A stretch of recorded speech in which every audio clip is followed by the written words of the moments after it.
Ambe Steels, J Bancha, Diko Bancha. Pentagon International College, Tinkune, Kathmandu, where excellence prevails. Real, Jamghar jahan real party pack tyahan. Proud to be associated with Kantipur News.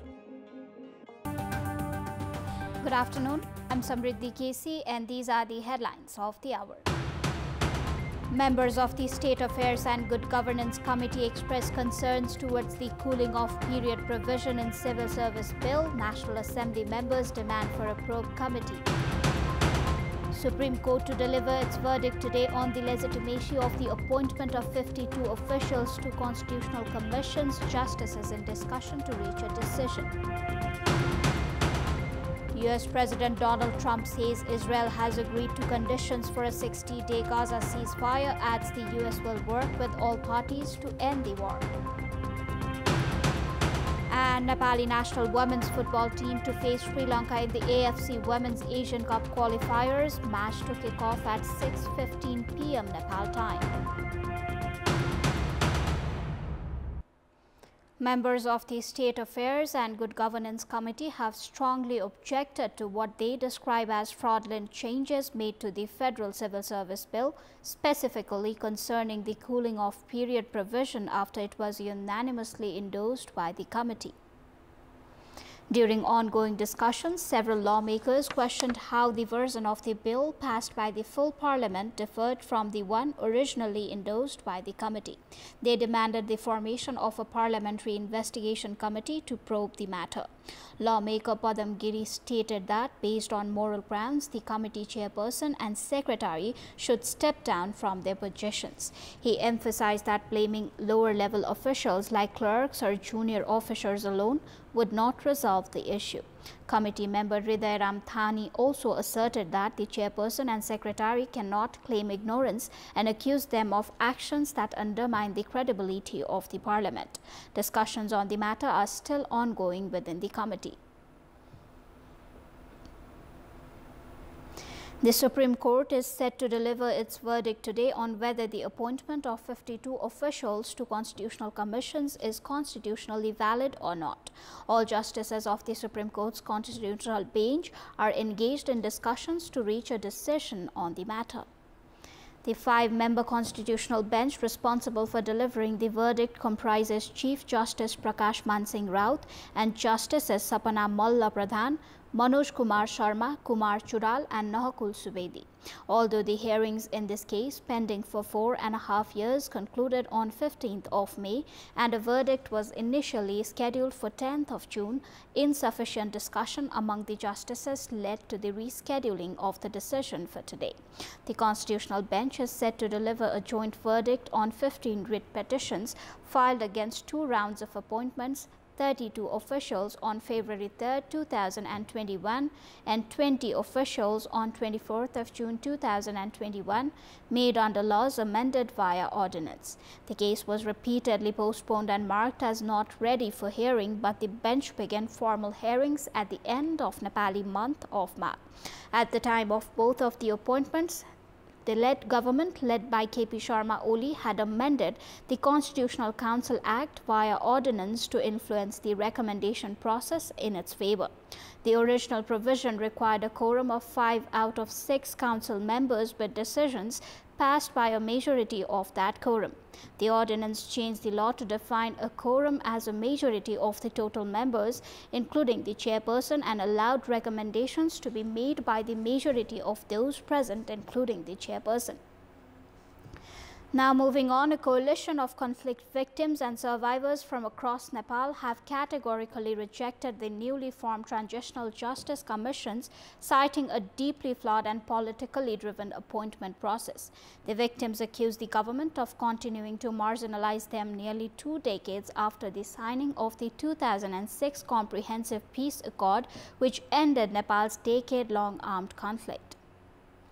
The declaration, endorsed by 39 victim and survivor groups, condemned the recent appointments to the Truth and Reconciliation Commission and the Commission of Investigation on Enforced Disappeared Persons on May 14, 2025 as illegitimate, exclusionary and lacking in transparency. The victims argue that these commissions, like their predecessors formed in 2015 and 2022, are politically compromised and do not have the trust or participation of those most affected by the conflict. The declaration expresses deep dismay over the involvement of Rory Mung-Govan, a UN representative who urged victims to engage in the current commissions despite their documented concerns. Victims say his stance disregards international human rights norms and Nepal's own Supreme Court rulings that call for impartiality, independence and victim participation in the transitional justice process. Responding to the victims' concerns, Mung-Govan said that the UN supports a Nepali-led, victim-centered transitional justice process that meets international standards. He urged the government to build trust through dialogue and meaningful victim participation, calling Nepal a potential symbol of hope for the region. The document also calls on the Office of the High Commissioner for Human Rights, OHCHR, to withhold recognition of the newly appointed commissioners and support demands for their resignation. The victims argue that only a full reset of the transitional justice process with meaningful victim leadership can restore public confidence and deliver truth, justice and non-recurrence. Now moving on, lawmakers in the National Assembly have demanded the formation of a parliamentary probe committee to investigate those responsible for the removal of the 2-year cooling-off period provision from the Civil Service Bill, which was previously endorsed unanimously by the State Affairs Committee of the House of Representatives. During today's session of the National Assembly, several members voiced strong objections to the removal of the clause, which initially required a 2-year gap before civil servants could enter politics. They called for identifying and taking action against those involved in manipulating the bill. निजामती कर्मचारी विधेयक आकस्मिक ढंगले किन यस्तो विवादित भयो? आज कसले चलखेल गर्यो? किन पास भएको विधेयकमा यस्तो चलखेल गर्नु पर्थ्यो? आज खायो भन्दा पनि चोर पल्क्यो भन्ने डर भयो। म सरकारको ध्यान आकर्षण गर्न चाहन्छु। प्रतिनिधि सभाबाट पारित कर्मचारी निजामती सेवा विधेयकमाथि गरिएको चलखेल तरङ्गित भएको छ, सबैलाई सशंकित बनाएको छ। यस्ता त्रुटिहरूको छानबिन गरी यसलाई कारबाहीको लागि सम्माननीय अध्यक्षज्यू मार्फत सरकारको ध्यान आकर्षण गराउन चाहन्छु। Lawmakers said the controversy surrounding the bill has sparked political turmoil and demanded that whoever is responsible must face legal consequences. They emphasized the need to investigate how the manipulation occurred and insisted that those who tamper with the legislative process must be held accountable. कानुन निर्माण जस्तो संवेदनशील विषयमा यो हदको छलकपट र फट्याइ गर्ने अनि आँखा चिम्लेर सही गर्ने प्रतिनिधि सभामा पनि पास हुने सामान्य कमजोरी होइन, कानुन बनाउने संसदीय प्रणालीमाथि नै कालो धब्बा लाग्ने गरी यो स्तरको कृत्य कार्य गर्ने हरकतमा जो संलग्न छन् संसदीय छानबिन समिति बनाएर छिटो चाहिँ छानबिन गरी कारबाहीको दायरामा ल्याउन अध्यक्षज्यू मार्फत म सरकारको Lawmakers urged the government to take urgent action to respond to the floods and landslides that have caused widespread damage across the country, stressing the need for immediate rescue and relief efforts. Discussion on Bagmati province's new budget is yet to begin despite the government having presented it at midnight on 15th of June. The delay stems not from opposition parties but from dissatisfaction within the ruling coalition itself. A scheduled session of the Provincial Assembly on 26th of June was abruptly postponed with just a notice pinned to the board.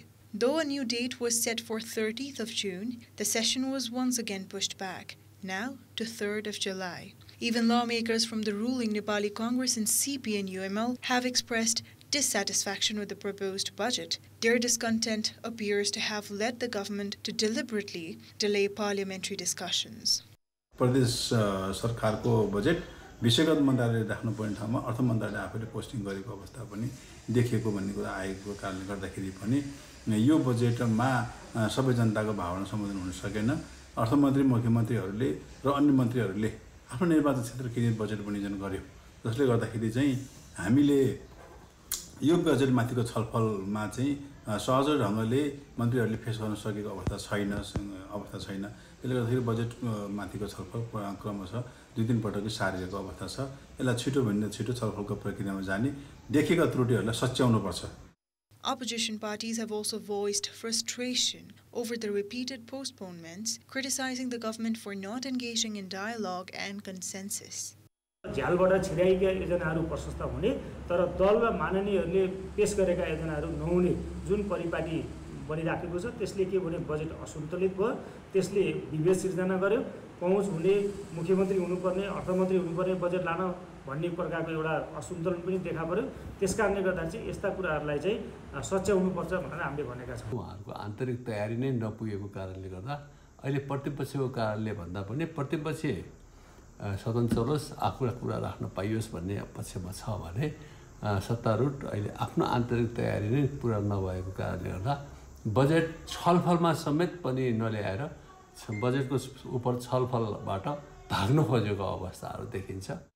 Lawmakers claim the budget is imbalanced, with projects recommended by members removed and preference given to those with political influence. The Bagmati provincial government has proposed a budget of 67.47 billion Nepali rupees for the fiscal year 2082-83. For Kantipur News, a report by Balkrishna Adhikari. It is time for our segment Public Pulse, where you text us with your opinion. Public Pulse. The question is, who should take responsibility for irregularities in the cooling off period? Option A, committee's chairperson. Option B, government. Option C, civil servants. And option D, no comment. Visit www.kantipurtv.com or www.ekantipur.com to share your opinion with us.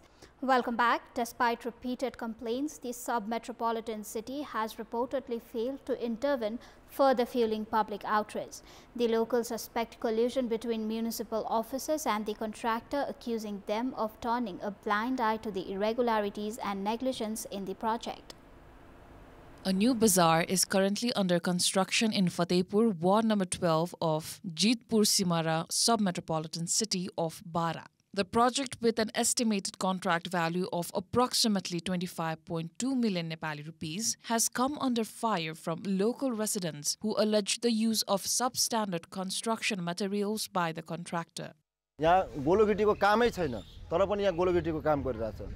यहाँ 1 number 2 नम्बरको इटा कुरा हैन, 3 number 4 नम्बरको इटाको काम भइरहेछ। तर यो काम किन भइरहेछ? यहाँ हाम्रो 12 नम्बरको जनताहरूले के गरिराख्नु भएको छ? यहाँ हाम्रो 12 नम्बरको प्रतिनिधिहरूले के गरिराख्नु भएको छ? The construction contract was awarded to Sumit Kalika Construction, a firm based in Birganj. According to the project plan, the market is to be enclosed by boundary walls and include a total of 14 commercial shutter units, 9 facing north and 5 facing west. The plan also features a disabled-friendly toilet and black-topped access roads leading to the shutter units. Locals claim the contractor has deviated from the approved detailed project report and is proceeding arbitrarily while compromising on quality. They further allege that the sub-metropolitan city is shielding the contractor despite these issues. जुन हिसाबले यहाँ काम भइरहेको छ sir, हैन, एकदम गुणस्तरहीन काम भइरहेको छ। तपाईँ यही छेउको वडामा जानुस् डुमरवाना, त्यहाँ पनि कृषि हाट बजार, यसको नाम पनि फतेहपुर कृषि हाट बजार, तर यहाँ के छ भने त्यहाँ 1 नम्बर इटा प्रयोग भइरहेछ, यहाँ 2 नम्बर प्रयोग भइरहेछ। यस्तो गुणस्तरमा हामी छिमेकीको वडा र हाम्रो वडा विभेद किन? The ward chairperson of Jeetpur Simara 12 emphasized that the DPR and the tendering process were handled entirely by the sub-metropolitan city. He admitted that his only responsibility was to ensure site clearance and expressed frustration at being unable to intervene despite observing substandard work. शिलान्यासकै बेलामा इटाको क्वालिटीको कुरो उठ्या थियो।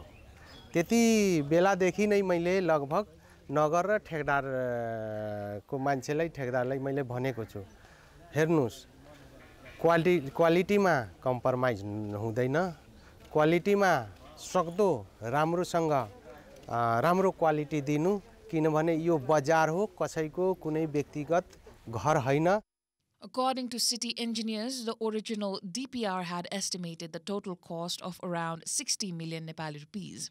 However, during the tendering phase, the municipal leadership reportedly instructed that the budget be reduced. As a result, the revised cost estimate was lowered to 31.8 million Nepali rupees and the project was tendered accordingly. The contract was ultimately awarded 25.2 million Nepali rupees. The government is contributing 16 million Nepali rupees with the remaining amount financed by the sub-metropolitan city. City engineers acknowledge that there have been deviations from established road and building construction standards during implementation. Local residents allege multiple technical faults in the construction, the use of lower-grade bricks in the boundary walls, an initial 6-foot brick wall being partially demolished and replaced with railings, substitution of crushed gravel with rounded river stones, and use of substandard sand and cement. Additionally, areas requiring boulder soling have reportedly been filled with bricks instead. A report by Upendra Thakur for Kantipur News. That is all for the moment. Thank you for watching. Bye for now.